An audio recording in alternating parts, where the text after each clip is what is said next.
Welcome everybody to this celebration of life. Dear friend, Jeremy Hight, who has left us too soon.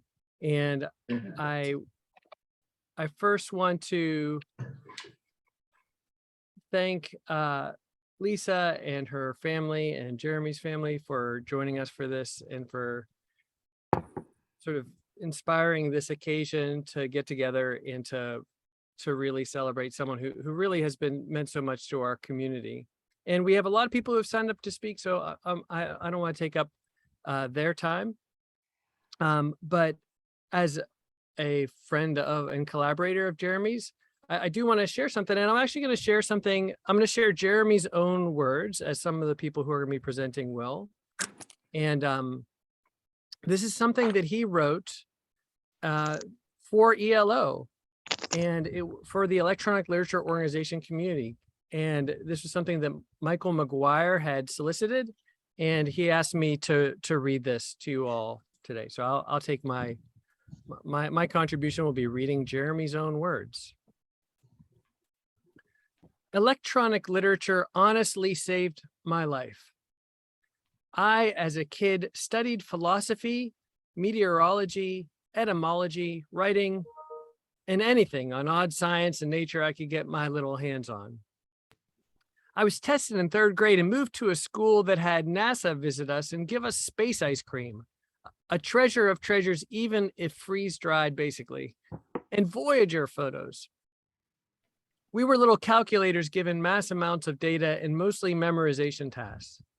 My parents got a call when I got a B in 5th grade. It led to boredom and tuning out and eventually burnout in 9th grade to the highest degree. A teacher in honors English even snuck me out to Burger King at lunch to give me pep talks as she felt bad watching this tall, shy kid evaporate and fail. High school math hit me head on at 100 mph, and the PhD in experimental meteorology software development became possible. I still loved words and writing, and a teacher jumped out like a bat after graduation from a shadowy bush to tell me to keep writing. Thank you. And won some teen awards, but still felt it was all incomplete. In college, I had ideas for poems of soil types and deserts and by rivers to be projected on fog, to be novels composed of seeming junk in drawers and old furniture.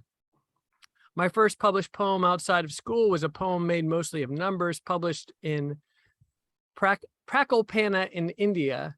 It was comparing the sun to 0 on a number line. It was closer, but still it was painful how the science and philosophy lie dormant and experimental writing was depositing into familiar tropes and fields. After my MFA in writing at CalArts, it seemed for a time that all was to be echoes, to be encased and calcified in forms and functions. It was massively depressing and deflating, to be honest. Then a friend called me and gave me a GPS-driven narrative.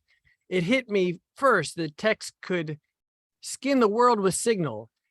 It then came clear that, much more importantly, technology and creativity could give place a voice.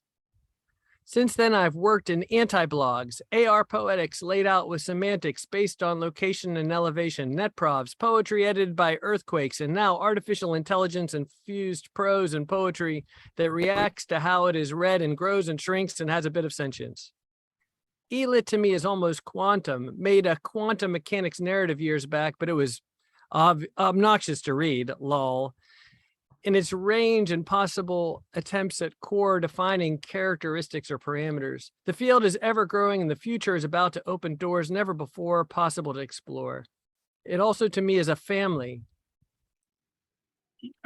even as we are spread out across the globe. I am thankful daily for this. If I had to attempt a specific definition, it would be a fog of words, but basically writing made possible in permutations of textuality made possible by technology. For me, it is home. Anyway, so there are some of Jeremy's own words, and now I'm going to turn it over to some people who also want to share some more words, and we're going to start with Jeff Knowlton. his friend and collaborator.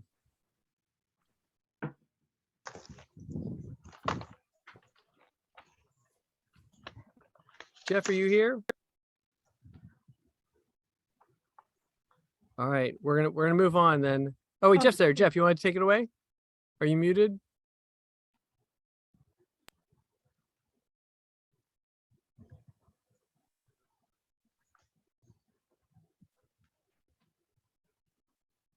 We can't hear you, Jeff.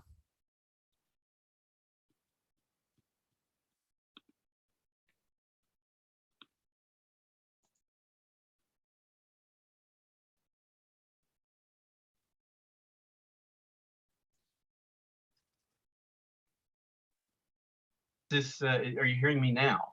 Yes. Yes. We work with technology and we hate technology, right? Okay, well, Jeremy and I were in the writing program together at CalArts. That's how we met. And I had this kooky idea of using GPS to tell stories in urban space. And just one of those things, crazy idea. I called and left a message on his machine.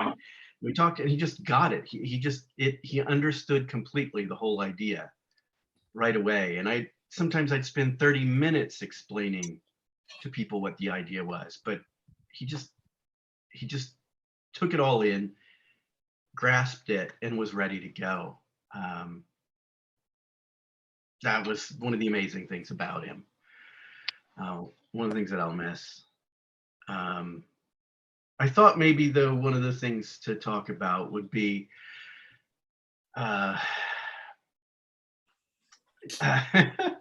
he was an unreliable narrator. I don't know how many people experience this, but he was not big on details. So he would have a story and there'd be holes in it, an event, something he had done or what have you, history, and there'd be holes in it, and his brain would fill in the blanks. And it would lead to the most amazing, crazy stories that, he wasn't trying to embellish anything. There were just some holes and his brain filled it in. It was so amazing sometimes. I remember once he told me about something he had done recently, and I said, no, you didn't do that. And he said, yeah, I did it. Like 2 weeks ago, I just did this thing. And no, you didn't do that. And he said, yes. I said, Jeremy, it was in the news. I read it on CNN. He had conflated this thing that had happened into his life. And so I begged him over and over again to write a history book. I thought it'd be the most amazing thing, He might conflate the assassination of Abraham Lincoln and JFK, that sort of bizarre, crazy, out of control thing. It would have been amazing, and he, of course, it wasn't what he wanted to do. But I think that's kind of one of the things that I'll miss tremendously about him is the unreliable narrator, just the sort of fantastical stories that arose out of his brain, just filling in little gaps and where the story was. It was amazing in person. If you were ever on the receiving end of it and knew that he was a little bit off in the details, it was really so much fun. It was a little infuriating at times, I have to confess. I'd have to remember some things for him, but it was really sort of beautiful, this unreliable narrator aspect of his memory. I think maybe often we want to put someone on a pedestal when they've passed, and he was so wonderfully flawed in ways like that I think made him so human and lovable.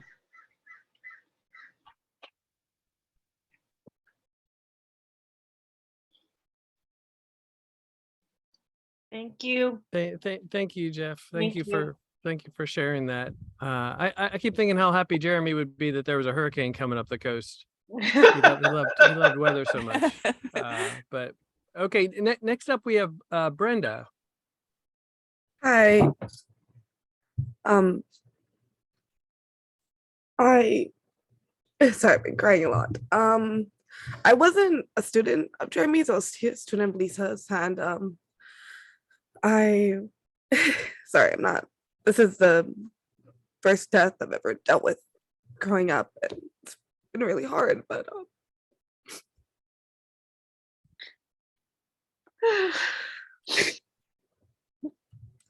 I didn't know it for long.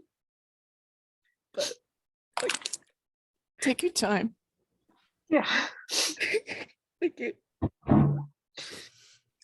Thank you. He loved you. He loved you. I just want to let you know he loved you.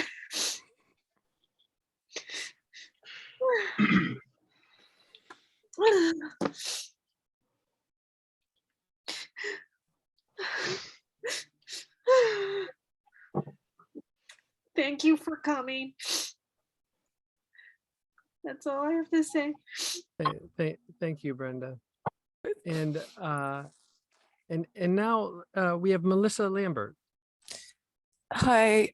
I wish I would have known Jeremy my entire life. In a way, we felt like he felt like a soulmate. Our brains had a similar kookiness to them. And we didn't talk as often as I would have liked, but when we did, it was always magical. And reading his writing took me into a place unfathomable than any other person. In fact, the only person I could compare him to that I've read that I love is Haruki Murakami. And when I told him that, he was surprised, but he was delighted by it. And I just want to read something from this book called The Holographic Universe real quick about the afterlife. And it talks about David Bohm, who's a theoretical physicist. And it talks about the implicate and the explicate orders. And the notion that parallels David Bohm's implicate and explicate orders. The Sufis believe that despite its phantasmal qualities, the afterlife realm is a generative matrix that gives birth to the entire physical universe. All things in the physical universe arise from the spiritual reality, according to the Sufis. And that this turns out to envelop, surround, or contain that which is first is outer and invisible. So pardon me. So I believe Jeremy is still here, just in some explicate order. And that gives me some peace because I miss him so deeply. And Brenda, I completely understand. I've been crying a lot too. And Lisa. Yeah. So I just want to say how much Jeremy meant to me. The world to He me. loved you. Thank you. I hope to meet him again. We will. We will. Thank you. Thank you, Melissa, for sharing that. I've already screwed up the order, just so you know, and I have leapt over Caitlin Fisher, our current ELO president, who has some things she wanted to share about Jeremy as well. Sure. Thank you so much. I'm so happy to be part of this event, and so grateful that this has been organized in Jeremy's honor and for all of us. I'm here to speak partly as president of the Electronic Literature Organization. Everybody here who's mourning this devastating loss that just in terms of just the field, and Jeremy's originality and his wide-ranging practices, his inventiveness, and really his genius. This is an incredible loss for electronic literature and just so many other areas in which Jeremy was involved. And I also just wanted to say a couple of words just as a personal friend. Jeremy was just so such a challenging and important intellect, and curious and weird. There was nothing that I could mention that he hadn't already done. So, and nothing in which he wasn't interested. And you know, he was really a polymath and a genius, and sometimes infuriating and but wonderful. And the other thing that I want to say, I'm going to miss so much that in a very busy world, Jeremy was one of my few interlocutors who was always in my inbox saying, do you want to have tea? Here's the Zoom link. Jeremy was a walking invitation to good conversation and to poetry. And I miss that terribly. I didn't realize how keenly I would just miss just such a brilliant spirit who was always open to engaging. Know that there are so many of us across the world who have that experience with Jeremy, where he was always like ringing the doorbell and saying like, I'm here, and please, like, let's talk and let's make something. I think he was all about making a cooler world. I have just a tiny piece of Jeremy's that I thought I'd read, just a short paragraph, and then I'll pass this off. I value just how prolific he was, and his writing and his vulnerability of sharing. And, you know, I'm going to miss that, and the field will too. So just one moment, I'm just going to find it on my screen.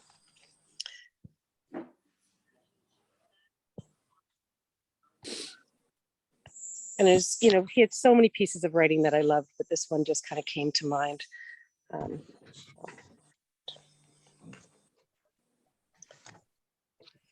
The cloud arcs for a moment, shaped like a cup above her, heading ever outward. Evening air at sunset, consumed by the grace and form of her hand, still holds open fingers below. Her arm holds the physics of motion and release.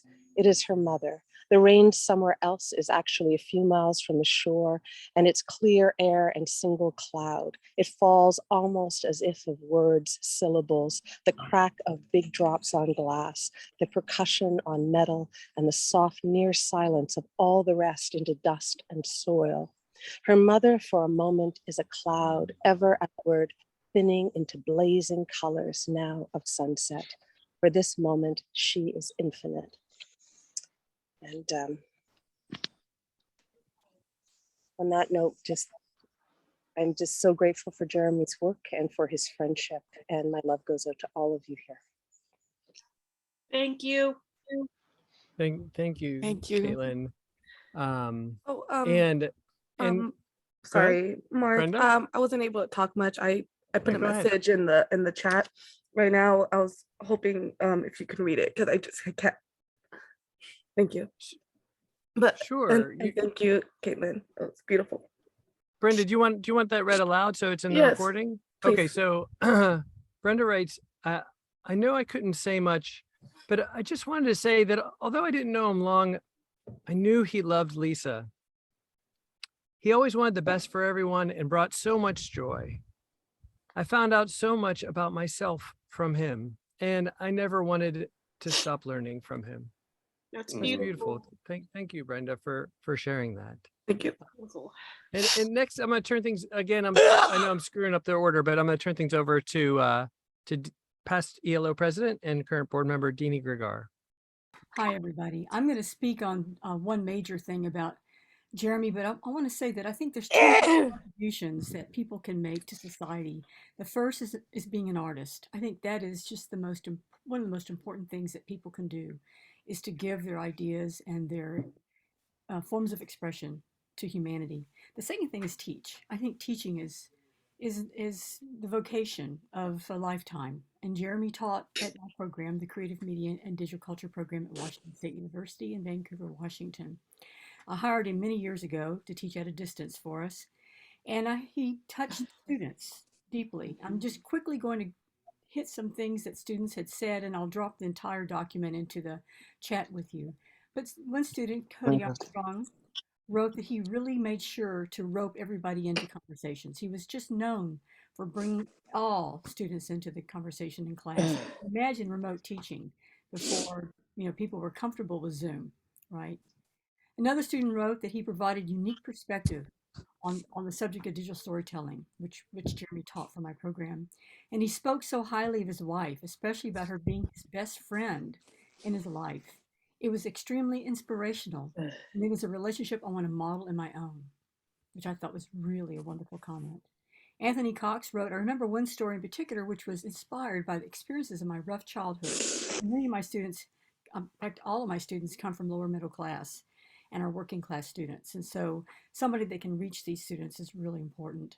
So this student said he talked about helped me reach my rough childhood, being emotional as I stirred around in my memories to put together a storyboard. And I remember how supportive and encouraging Jeremy was when I brought it to him, being able to talk to him about his life. Kathy Klaus, another student, wrote, he was creative and whimsical and a friendly soul. What I remember most about him and his class is how he's always encouraging people to try something different. One of the faculty members, Michael Raby, wrote that it's a personal loss. Every student he'd ever touched that Michael heard about. Students would always rave about Jeremy's classes. So I want to thank you, Lisa, for sharing Jeremy with us. And I want to say to all of you, he really was important to my program and to all of us in the field. Thank you. Thank you so much for sharing that, Deanie. And I had to add to Caitlin's that he was also always ready to invite me over to the House of Pies to go get some pie with him, which touched me deeply.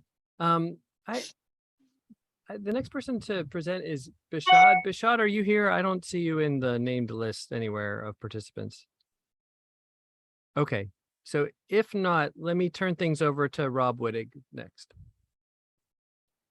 Thank you. And I'm going to try to go quickly, and I'm going to also try to talk mostly about the literary Jeremy, just because my heart is so sore that but he meant a great deal to me as a person and personally. But I wanted to say just a couple things and then mostly read a passage that I love of his.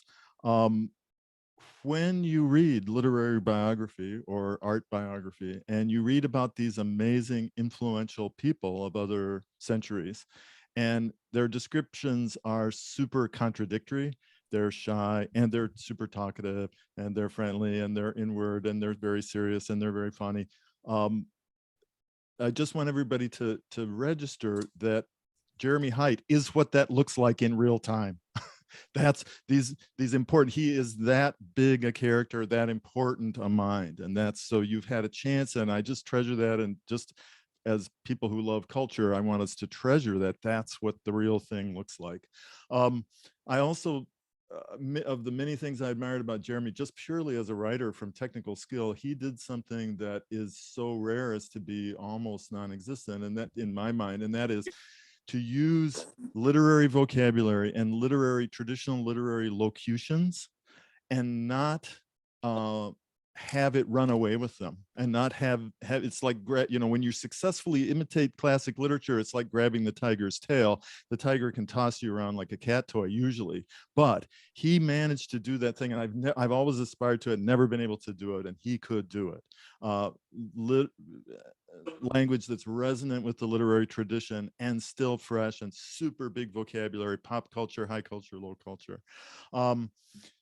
So I'm going to read from Monstrous Weather, which was a NetProv we did, and we had the great privilege of writing alongside Jeremy on this project, and we know his love of weather. And I want to read a passage that's about language and weather. Text is convective. From nothing arises words and sentences, and someday it will fall to nothing again, and be it by decay, deletion, or some other erasure. There are typos in my posts here. They are autocorrection and hurry. They are mutations, and they read both as logic and illogic.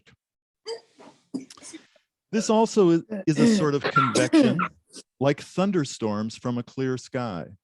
Sometimes it rains fish, eels, frogs, blood of water and sands.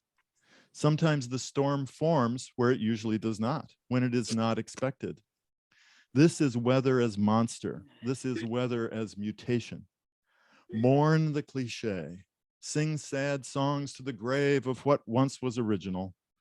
Bow sadly to the error as it breaks the flow of a text. Bow at the sad procession of typos like a dark motorcade. The odd thing about time capsules is that they so often come up as mud. The sad thing about burying things intentionally is that something so often seeps in and decays it all. The car pulled up in that one city was rust. The papers in so many time capsules come up as a wet nothing. It was the same with that safe and Al Capone's money. Time wins. They only peer in to see the time capsule, not the ruin. I once was a boy who poured milk in a pool and watched a sort of storm form upside down. I was a lost teen in high school. I once began college. I mourn beginnings now in this middle age. I miss them as well. I someday will barely recognize the strangers in the old photos that share my name, and they now are already islands crumbling in the tides. This is how I remember it anyway. This is how it remains. That's beautiful. So that's a Thank you, beautiful, Rob. beautiful Thank you. piece. And I want to just add one thing, an uncompleted collaboration with the NetProv featured players that I'm sure Jeremy would love to see realized. And that was, we were talking one time and noticed that storms get names, but good weather never gets a name. So we had a project to name an anticyclone, good weather, as it traveled across North America. And write about it. So I will let everybody know, but sometime this winter, he recommended winter, we're going to name a patch of good weather, Jeremy, and write about it. Oh. Well, thank you, Rob. That was a wonderful sharing. Yes, Jeremy was a wonderful collaborator, wonderful featured player. Next, I'm going to turn it over to, again, a little out of order, to Shamo, who's joining us from India. Yeah, hi everyone.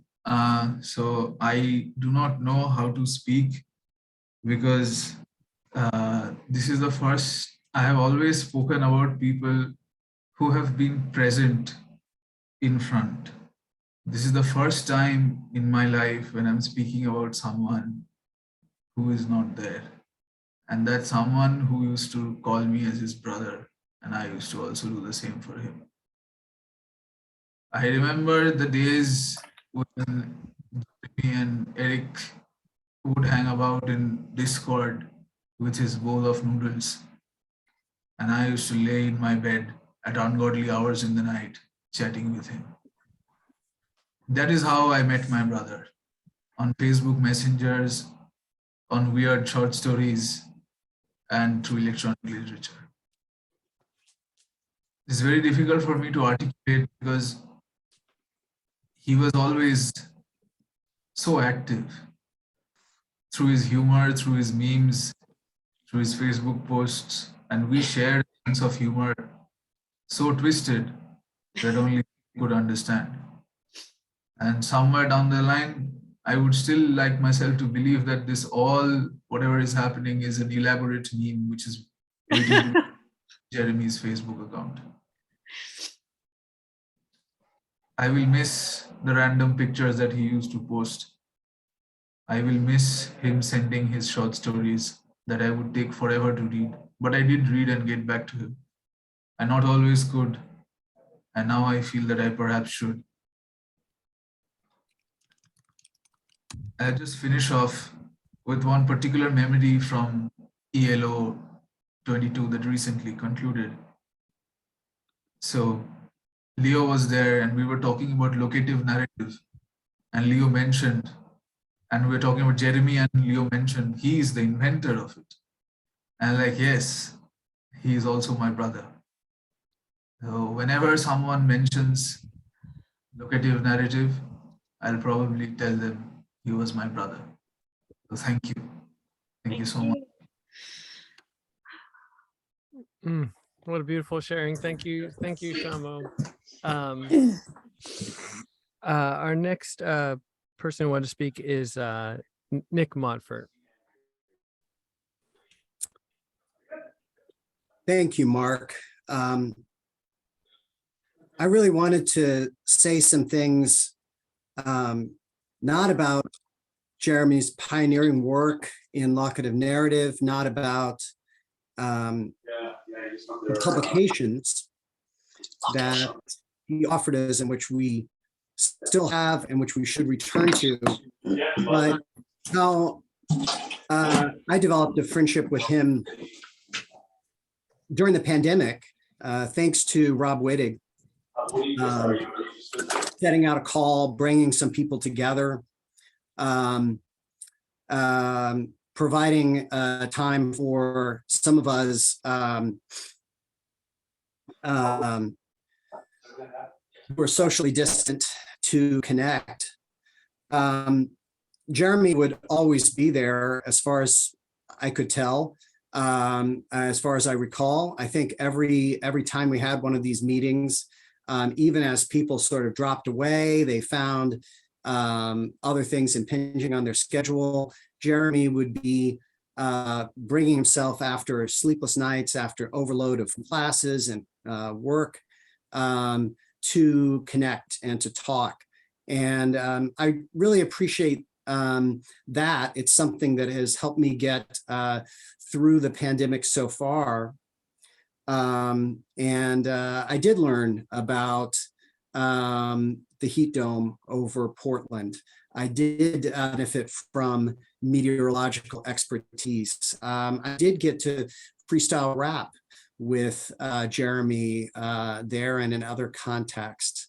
And so I mentioned these things because it was very meaningful to me, but also as we celebrate Jeremy's life and as we think back, we should remember that there's lots of things that were ephemeral.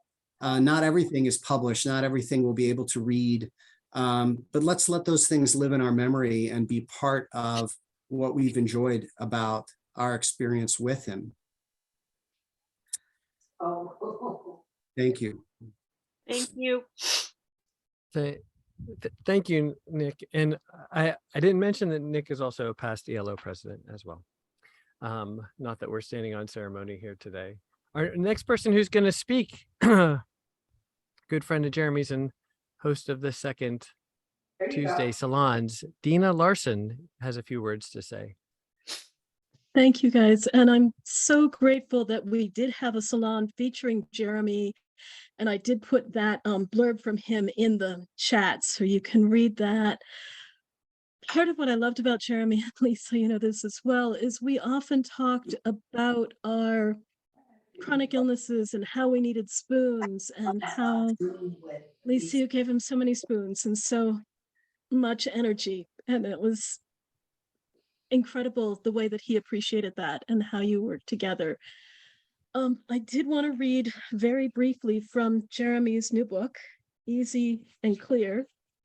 A couple of things. The woman in the bath wants company again. It's always New Year's Eve weekend, 1929 inside me, forever. It's dancing and music and even a costume party and the kindest bartender and caretaker around, and the drinks are always flowing and smoking is okay, with some women using long holders, languid on lounge chairs.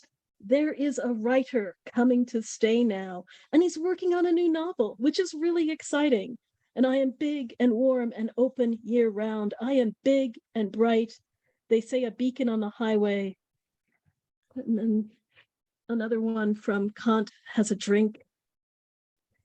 He sees now the stars at night out the large windows and grins at the glimmer and the smirk of the dark mystery of the sunless sky, the unread books of the far off celestial.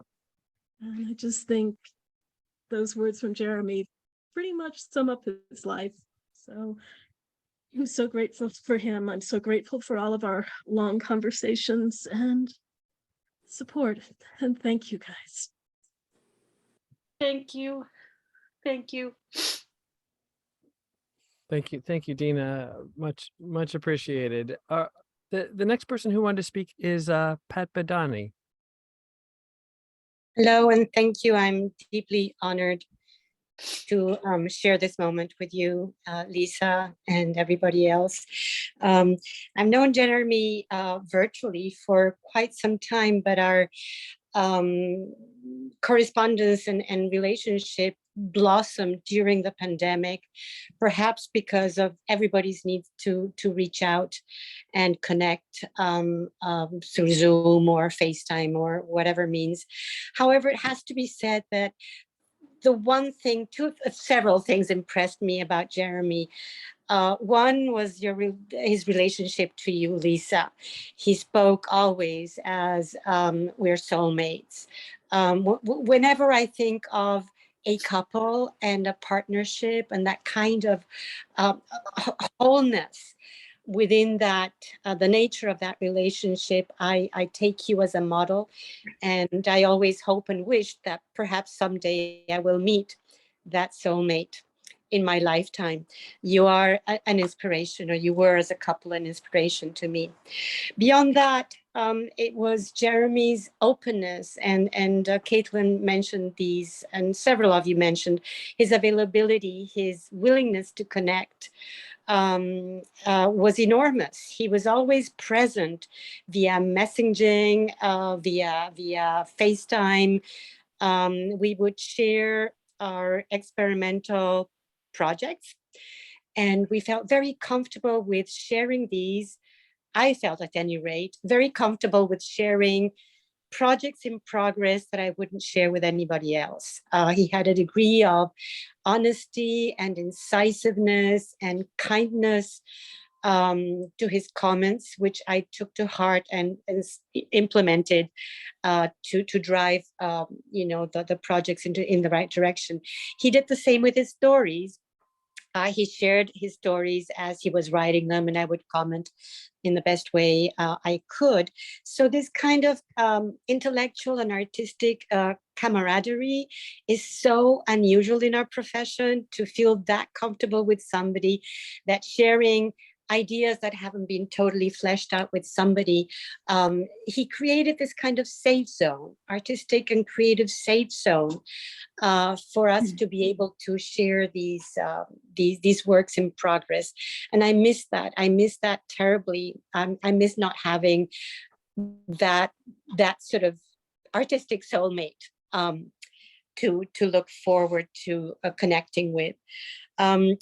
I do have an incomplete collaboration with Jeremy. He wrote a story and called it Zine for Pat, the title of which was Chorus. It's very long, but I extracted one paragraph specifically that I would like to read to you, and I will do something with it. Our collaboration will continue through time, because it's a very inspiring story. So this is the phrase. Night now is day, dried and cured. It is the jerky of hours between dusk and dawn. It is lonely. Day is not much different, a space to stay put, to hope, to find structure in mundane tasks. Or for the lucky, work at home sent out electronically away from that thing poisoning air and crowds. Sean is a fleshy dot amongst many. The sky is ceiling. The soil is carpeted floor. This will pass someday, they say. Someday it will reach its dark apex and someday dissipate. The effect, however, is to disrupt gravity, to cast a long glance at math and most sure folly, to fly off on gaudy purple wings skywards beyond, from being, existing, staying alive. Thank you. Thank you. Thank you. Lisa. Thank you so much, Pat. Our next presenter is going to be Gustavo Rincon. Well, I just wanted to say thank you very much for letting me speak. And I just wanted to I guess give my regards to Lisa. I guess mine is going to be a little bit different. I've known Jeremy for a long time, since CalArts. I've had an untraditional journey to get to where I'm at, and I think Jeff is also here. They both kind of made me feel safe. It's very rare for, I think, you coming into your own intellectually and professionally, that you find people that you trust over the decades. And I think that's where I found safety. That I've written about England. He also helped me out through a lot of the I guess decisions that one needs to make to survive creatively and intellectually. And I remember at a time when I needed help, he was there, and when he needed help, I was there. And I don't have any brothers to say that you can trust. And I think Jeremy and I grew together, and we shared a lot of stuff. I mean, it's hard to say, like, you know, what is private or not. I know that he was a kind and gentle soul, very creative, very supportive, loving. I felt like I needed to hug him every time I saw him, because sometimes he was so strong in appearance, but you can tell he was gentle in heart and spirit. And I think that that was something that we shared, because he challenged the way that I thought in a way that was fun. He made me feel like a child. And I think that that was very important for me to feel. And, you know, I come here today to really say that he was extremely special to me. So when I think when he passed, it was one of those moments that you just thought, hey, he'd always be there. And he wasn't. And I mean, what do you say to that? I guess I was lucky to share decades with him, and we encouraged each other. When my mother passed, he was there for me. When I was having problems with my PhD, he was there for me. He visited me with Lisa. And I think that's what family does. They're just there for you. And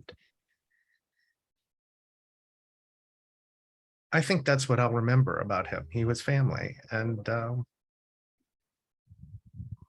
I just hope that we continue growing and being caring and loving to everyone around us in his memory. I think that's what I would say. So thank you. Thank you, Gustavo. Yes, there was nothing like a Jeremy hug. Next up, I have Jeremy Turner, but I don't see him in the list. Jeremy, are you on? Yes, I'm on. Thank you. Can you Okay, hear there me? you go. Take it away. Yep. Well, thanks for having me. And yeah, the whole situation is very surreal for me. I met initially Jeremy virtually. I met him actually at a comment section for Mes Bris back in 2008. So it was a very fitting way to meet someone, especially someone like Jeremy. So this ephemeral kind of chat, but actually we engaged further, probably because our names were similar. We talked more and actually connected seriously. It was probably as superficial as that, but and yet we became really good friends from that. And of course, met him in person later and stuff like that. But I just, what do I want to say? Like, everyone's confirming, you know, just what I thought of Jeremy and how I interacted with him. So there's not much I can add to what people have already said, including talking about Lisa as soulmates. He talked about that a lot, and he helped me and he guided me, and through Messenger sometimes a lot. We had big chats. He would send, as you know, to many of you, he sent Zoom invites all the time. I was busy. Just when he passed, I was busy trying to have a Zoom invite with him, and I actually was typing with him at least to set up a personal Zoom invite because I was busy during the group ones he sent me, and it's just so strange and for this to happen, because he's always on my mind. So we were going to have a solo Zoom chat together, actually, on probably the same week. But anyway, I just there's not much I can really add because everyone's confirming just how I interacted with them in terms of the Zoom invites, in terms of just being virtual and actual at the same time. Also, he used to give me updated weather reports on Vancouver. That's BC, not Washington. And I just learned a lot about my own weather from, not from the Weather Channel, but actually from probably a bigger, more deeper expert, and that was him. And he had an artistic sensibility to understand how to understand your own weather. And I found that really quite amazing. I don't know what else really to say, and I want to keep my speech short so other people can speak, but I just wanted to confirm. There's not much to add to what people have said. It's really exactly my experience of Jeremy. Thank you. Thank you so much. I appreciate that, Jeremy. Okay, but before we get to Steve, can I just say one thing? So you all got the Zoom invites and you all got the short stories?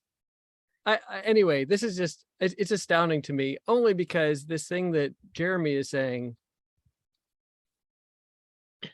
about not having time to jump on the Zoom. You know, how many times was that true for all of us, right? And yeah. So excuse me, short stories? I got Zoom link, but not a short story. Okay. All right. Well, I'll be happy to share the short stories later. Okay. All right. If anybody wants to get a copy of Jeremy's latest book, I have copies. I'll be more than happy to send them to you. So yes, thank you, Dina. So yeah, you can just shoot me. Here's my email. I love it. Thank you for doing that, Lisa. And thank you for offering that, because that's the other place other than our hearts where and in the weather that Jeremy lives on forever. Let me turn things over to Steve, who wants to actually share the screen. Hi, everyone. Thanks for the opportunity to speak. I just wanted to say to Lisa and to your parents and to Jeremy's parents and family, just how sorry I am to hear about the news. And obviously by the folks gathered here today, you can see how many people really love Jeremy. And I'm so happy that this is happening and happy to have the opportunity to speak. I met Jeremy, we were in the first writing class together at Cal Arts. And so cast your mind back to 1995, if you can think back that far. You know, Jeremy and I were young pups, you know, in the writing program, trying to figure out our way in the world and trying to understand our voice and understand, you know, how to make sense of who we were as creative people. You know, the one thing I would just want to point out is that, you know, Jeremy, from day one, you know, everything that you guys are sharing about, you know, his love of weather and the way that he wrote and his style and just the way he told stories. I mean, he did that from day one, and he never stopped doing it from the first day he started in college. It's pretty rare that happens. You know, I always felt Jeremy, you know, was at that time, you know, I really thought like Jeremy was sort of like picking up the kind of like the rubble of magical realism and moving it forward into this kind of interesting personal narrative that was, you know, crossed with technology at the time. And you know, the other thing is that I don't want to lose the fact that he was also very, very funny. Like yes. Jeremy was really funny, like actually funny, not like a little, you know, not like funny just to himself, but like he was a very funny person. And so on that note, you know, when we met, this is rare, you know, that this ever happens. Maybe you have experiences like this, or maybe you had this experience with Jeremy, but you know, we were instant friends. You know, we met. It was almost like the military or something. It was like we literally just became friends like immediately. There's no discussion. No, we didn't have to talk about anything. We didn't have to like make sure or check each other or anything like that. You know, we were just friends. And we had so many shared interests and so many things that were familiar. You know, I don't want to also lose the fact that Jeremy was definitely a visual artist. He was definitely a curator. He was definitely a great collaborator. I mean, he had a lot of, you know, somebody said he was a polymath, and that absolutely was true about Jeremy. And I wanted to share this one little bit of ephemera from my relationship with Jeremy at the time. At the time, I had an amazing job in college. I was an editor and writer for a magazine called Grand Royal Magazine at the time. And, we were working on our third issue, and I'd met Jeremy. And, we were so immersed in pop culture and just, hip hop and basketball and all this other stuff that I had asked Jeremy at the time. I was like, do you have something that you want to contribute? Like floor's open, like if you got something, like come at me with it, right? And so I'm going to share with you what he gave me at the time, and then I'll give you a little bit of context about what happened afterwards. So this is what Jeremy gave me.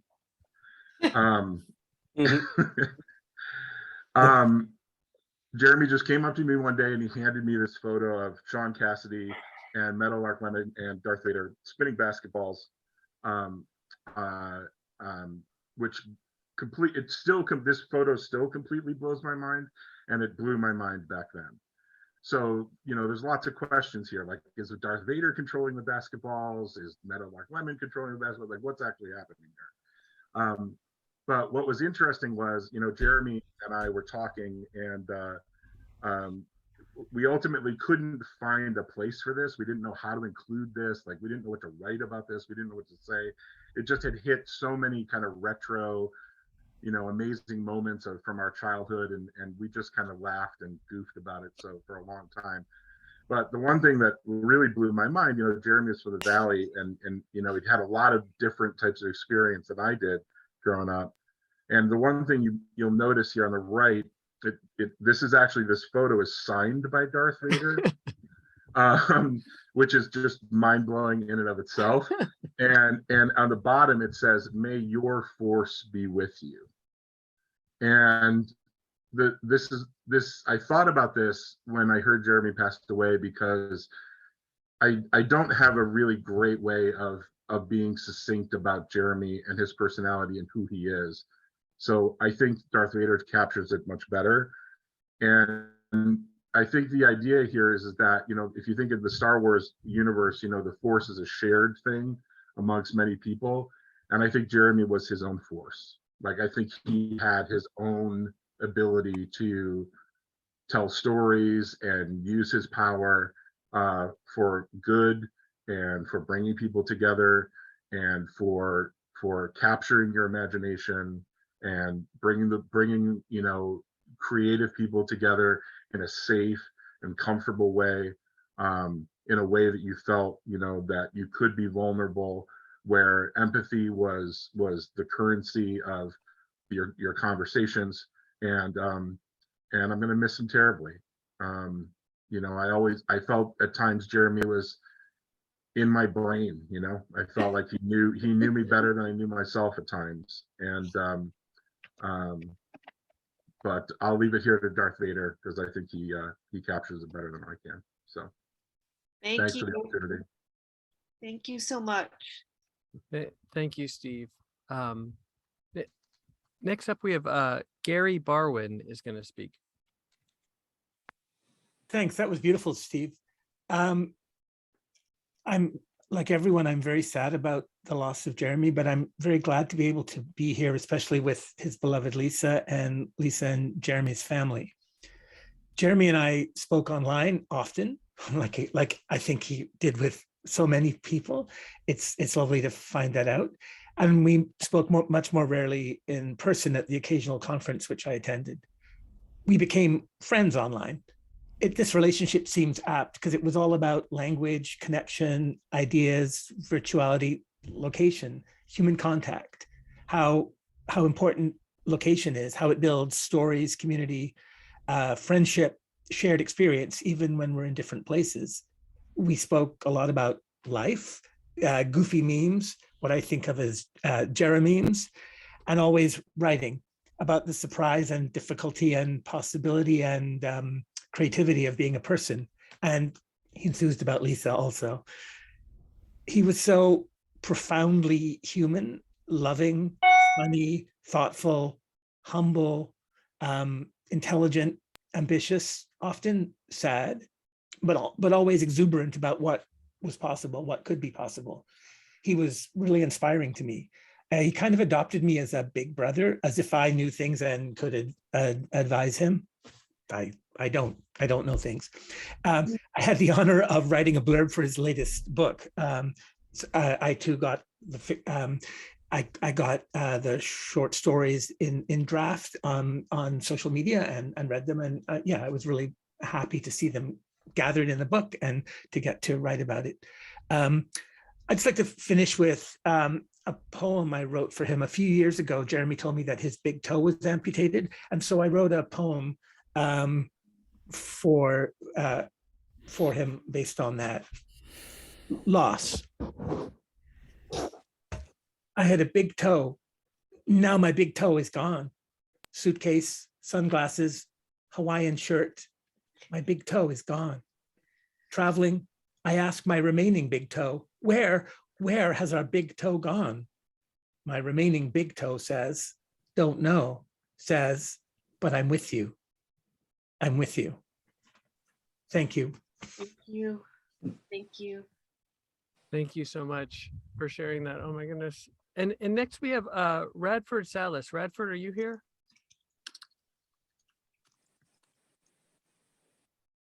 Okay. And then were Sebastian or Michael Lee able to sign on? Okay. Then we're up to Jeanette Laredo. Hello. Hi. I didn't really know Jeremy in person. I think like a lot of you guys, I met him online. I was working for Tarrant County College, and we had him as a speaker for one of our events. It was called Gaming is Everywhere. And I remember listening to his talk, and like before I had listened to his talk, I'd read his bio, and I just didn't understand it. I didn't get it. You know, even though I'm an academic myself, I was like, what is this? I don't know what this is about at all. And so when I had some misconceptions about what he did and what he created, but then once he started talking about it, I've realized that it deeply resonated with me. The fact that he was so interested in how we try to hold on to things, how we try to hold on to memories and places, and events, and try to put them enshrine them in the digital. But even as we try to hold on to those things, it's continually decaying and falling apart, and kind of valuing the ephemeral. I was talking with a friend the other day about his passing, and he said, you know, it would be just like him to show up at this and call it, you know, a digital project. Like we were kind of hoping he would just show up and it's like, oh, this is another art piece of his. He would always send me links to Zoom meetings, and he would send me pieces of his writing, and I would feel bad because I just couldn't engage. I wasn't in a place to engage in the way that I wanted to because my life was falling apart. But like he was always warm, he was always inviting, and once I told him what was going on in my life, he's like, that sounds really rough, you know. And I felt like it wasn't, I shouldn't have felt like his invitations were an obligation. They were just invitations.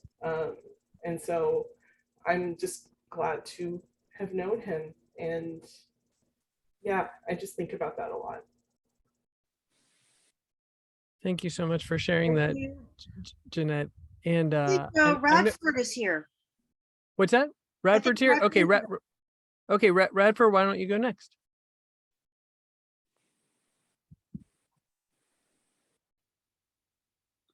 Hi. Apologize for that, the connection. And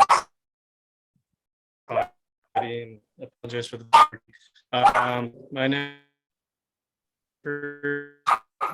unlike many of you, I'm and Lisa. Okay. Hear me?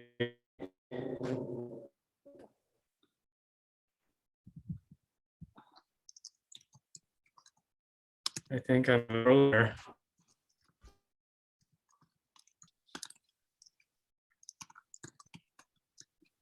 We can hear you now, Radford, I think. Get some things that I didn't realize a lot of channel for the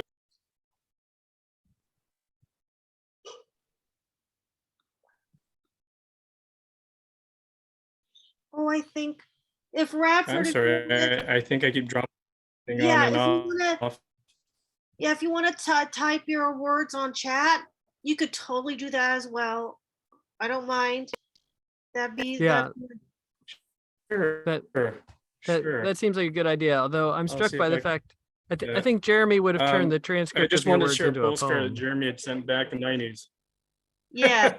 He probably would have. Jeremy reminds me of a Talking Head song, Once in a Lifetime. When I see that video, I keep thinking Jeremy is in that video.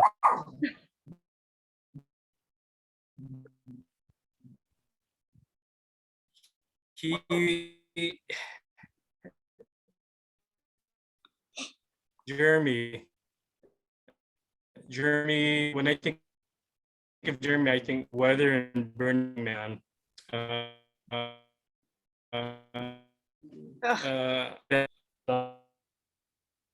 This he also focused on. I'm gonna meet a friend from college, and he said that Jeremy was kept. Oh.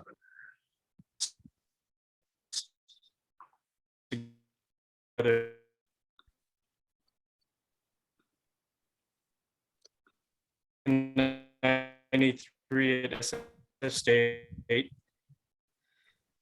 we kind of lost touch probably at late the 8. Random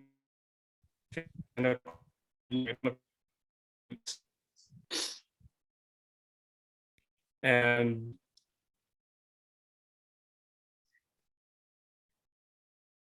Thank you, Radford. Yeah, thank you, Radford. I think we lost a fair amount of that. So Lisa's right. You may want to type that in the chat. Okay, so and this would be like what Jeremy would try to like translate that, right? He would try Absolutely. to transcript. So thank you so much, Absolutely. Radford. I'm so glad you reconnected.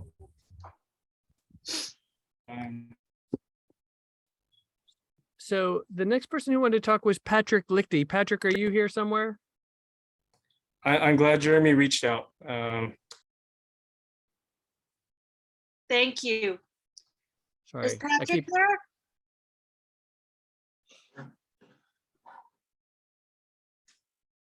He was here. Okay, Earlier. He was here earlier, so maybe. Maybe he had to sign off. Okay, the next person we have signed up is actually Leo Flores, our most recent ELO president. Thank you so much, Mark. Folks, I'll start just by telling a little bit of my origin story with Jeremy. I met Jeremy and Lisa back in November 2014. It feels like a world ago. Jeremy and I were in an American Studies Association panel together. And at that time, I was co-editing with the team. We were working on the Electronic Literature Collection, Volume 3. And I really wanted to talk to Jeremy and Jeff about 34 North, 118 West. And I was sort of, I don't know, like courting them. I wanted to make sure, right? Like to have a conversation with them to really think about how we could include that piece in the Electronic Literature Collection. And we did. And, you know, I had several really great conversations with Jeremy, some of them over some amazing pie. And I had the chance to share with Lisa as well. And Jeff gave me a tour of the location, and I got to experience 34 North, 118 West, and so that was the beginning, right, of a relationship that lasted years. He and I corresponded quite a bit. I also have the shared experience of using Messenger and other spaces quite a bit to stay connected with Jeremy. And one of the things I'm starting to notice is there's a little bit of a shared sense of guilt over. I mean, he was such a prolific writer, right? And I myself struggled with the guilt of trying to keep up with him, and I couldn't always read his stories. I frequently couldn't, but whenever I did, I loved them, and I made the opportunity, and we talked about it a few times, and so and part of what I'd like to think is that as a community, we collectively were there for Jeremy, and maybe I couldn't respond to this story, but maybe someone else did, right? And I think as we come together here to remember him and to celebrate his life and our relationships with him, I want us to also find peace in knowing that collectively he was almost too much for a single person other than Lisa to handle. But we all did our part, and it was a privilege to be a part of that. And so thank you all for sharing these stories, and Lisa, my deepest condolences. Thank you. Much love to Much you. And to all. Thank you so much, Leo. We just have a few people who wanted to speak as well, and I don't know if they're here or not. Johanna, are you here? Okay, and then we have Enrique Gonzalez. Are you here? I am. Okay, take it away. Nope. Well, I got the invitation, or I signed up just yesterday, and just like everyone here, the passing of Jeremy left me so impacted. But I'm happy to see how much he touched other people, because he certainly touched my life in many ways. Now, is everything coming in clearly, the sound of it? Yeah. Good. Because he had this amazing ability to make one feel like they were the most special person in the world. That was that's what he communicated to you. And of course, but that was just who he was. Just that sensitivity, that empathy, is something I've never seen in really any other person throughout my life. I remember first meeting Jeremy back in Cal Arts in 2011. It was in a critical studies class, and although I forget the title of the class, I remember it was one I really looked forward to. And I remember the very first time that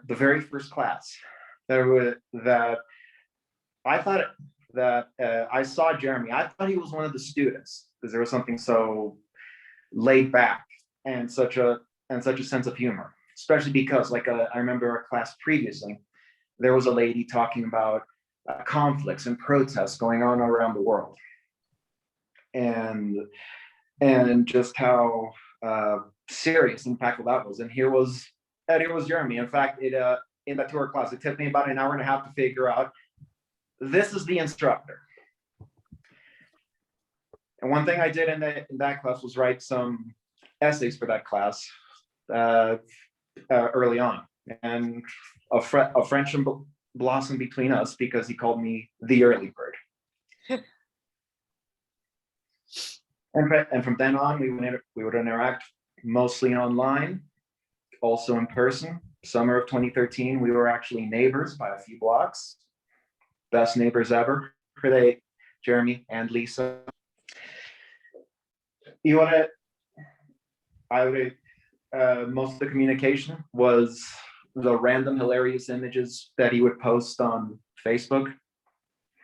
I think I stole them. I tried to steal it a few times, but that posting frequency was daunting. Yes. And one thing that he did for me, I had a show of paintings. This is one painting in the background, and he wrote a beautiful. And I'm forgetting what you called, not the artist statement would be mine, but a statement that a critic would do.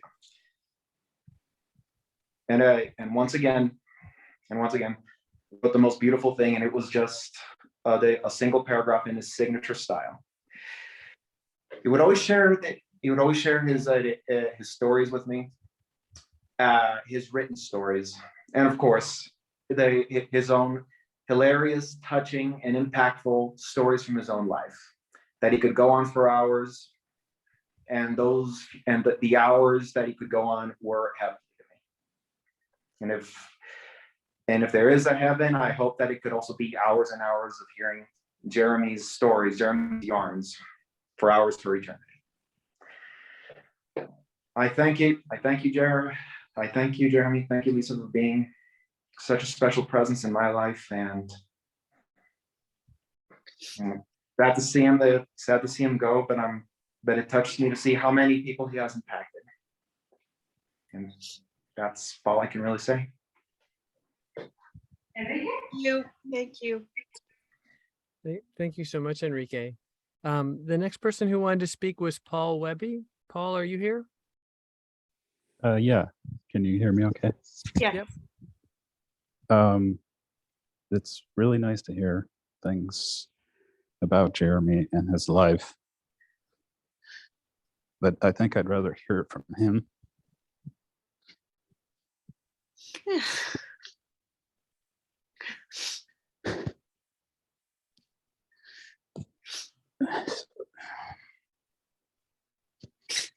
I know this is Jeremy's peer group, not his family, but I'd just like to say one thing about young Jeremy.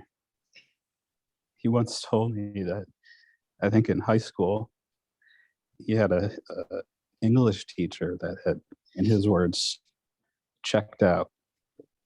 So when he thought that the teacher wasn't paying any attention to what anyone was writing. So he wrote this essay, right? And he, on the second or third page, he just started interjecting stuff like, "Shabu shabu, you're not reading this." Because he thought that no one was paying attention to what he was saying, and that no one gave a shit. So, of course, the teacher decided to keep him after class and talk to him about his essay, which was so different than the other students, you know. And I think that's exemplary of the kind of person he wanted to be. And it was a person that wasn't to be taken for granted. And I think that's something that most people in this group know in their heart, but he was able to actually help you to realize the person that you might become. And that's probably his greatest gift. Thank you. Thank you. Thank you. Thank you, Paul. I've cleared. Talon has said it's okay if I read his contribution to the conversation. Yes. So Talon wrote, I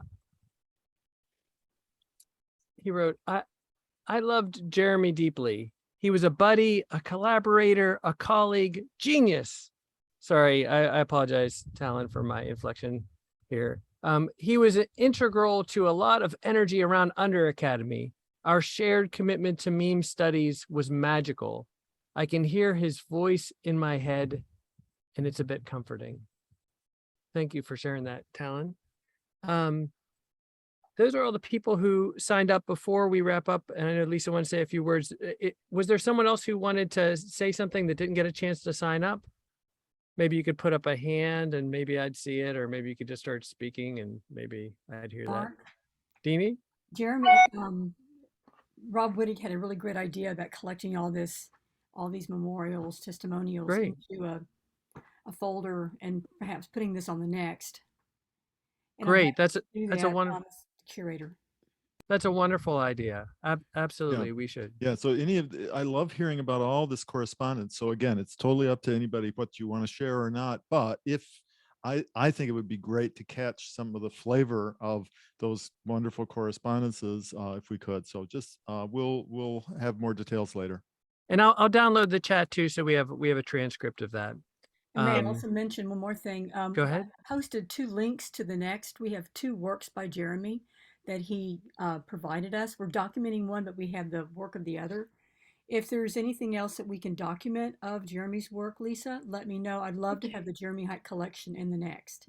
Okay. And there's not much you need to do except just get the works to us and we'll get it online. Okay, no problem. Well, thank everybody for coming here. Caitlin asked me to note that she put a link to the salon that he did, the Second Tuesday salon, in the chat in case you want to watch that video, and that's something that's archived as well. Don't forget, you can still donate to the funeral fund. And then the last things I'm going to say are that, you know, like so many of you, I felt that Jeremy was like a brother as an artist and as a friend. He was a sweetheart. I'm going to let my last words for him be his words at the end of his book, The Ghost in You. It ends with this passage where and you should read it. I'm not going to read the whole thing. I'm just going to read the last few words. He says, "Bye, William." That to the character. He's saying goodbye to himself. He says, I am a vapor, or I am vapor. The sky is endless up here.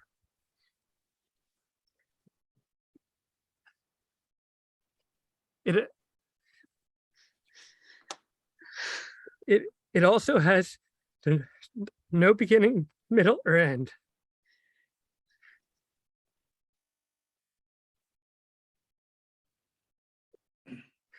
I think I understand it now.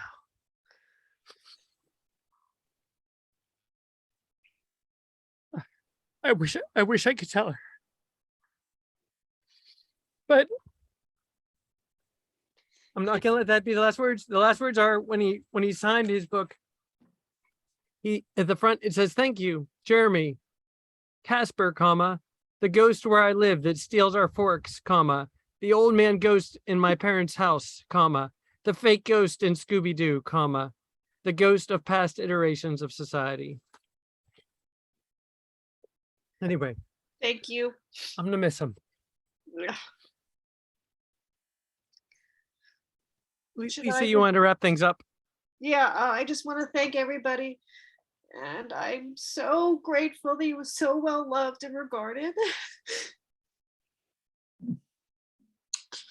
And I just want to say that the thing that I miss, that I'm going to regret the most, and that I'm going to miss the most is that we won't hear more from him. I can talk to him. I talk to him every day, but I just hate the fact that he can't respond. I can't hear from him. I know that's and I'll miss his writing the most. And I have to confess, he was never the most patient person. And so whether it was 2 o'clock in the morning or 2 o'clock in the afternoon, the moment he finished writing anything, he had to read it out to me. We had to do a little mini workshop. And, you know, and I used to like bitch and moan and groan, but I would do it because I love him and I love his writing.